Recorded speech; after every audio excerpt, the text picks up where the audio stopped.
அஸ்ஸலாமு அலைக்கும். வாங்க நம்ம கருவாட்டு குழம்பு எப்படி செய்யறதுன்னு பார்க்கலாம். நெத்திலி கருவாடு குழம்பு சளிக்கு நல்லது.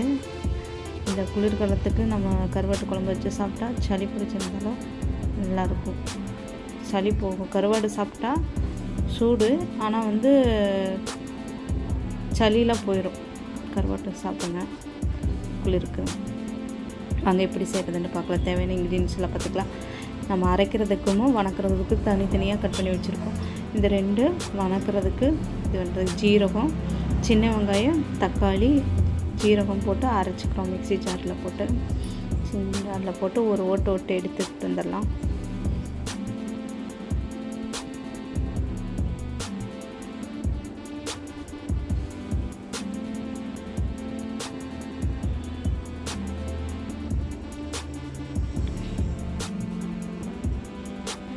ரஃப்பாக அரைச்சிக்கலாம்.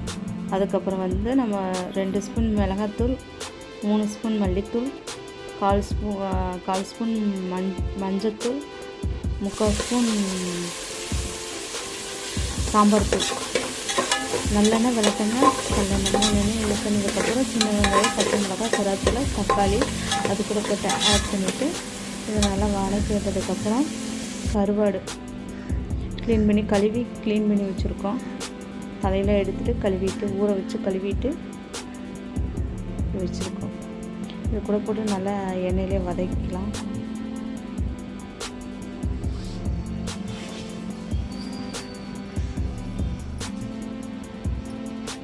மிளகாத்தூள், மல்லித்தூள் போட்டுக்கலாம்.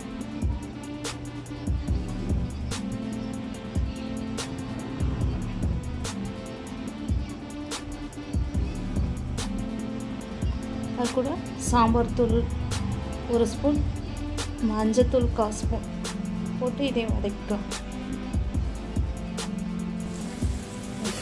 இது கூட உப்பு, கத்திரிக்காய் இதெல்லாம் ஆட் பண்ணிக்கலாம்.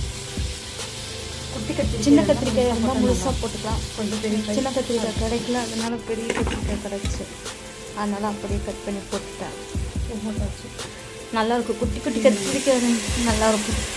வச்சு கரைச்சி ஊற்றி வச்சு அது கூட நம்ம ஜீரகம், தக்காளி இதெல்லாம் அரைச்சி வச்சுக்கிற விழுது இது கூட மிக்ஸ் பண்ணிக்கலாம்.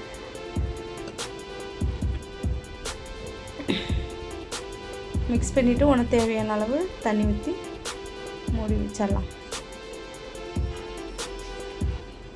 எல்லாம் வந்ததுக்கப்புறம் வெந்துருச்சு.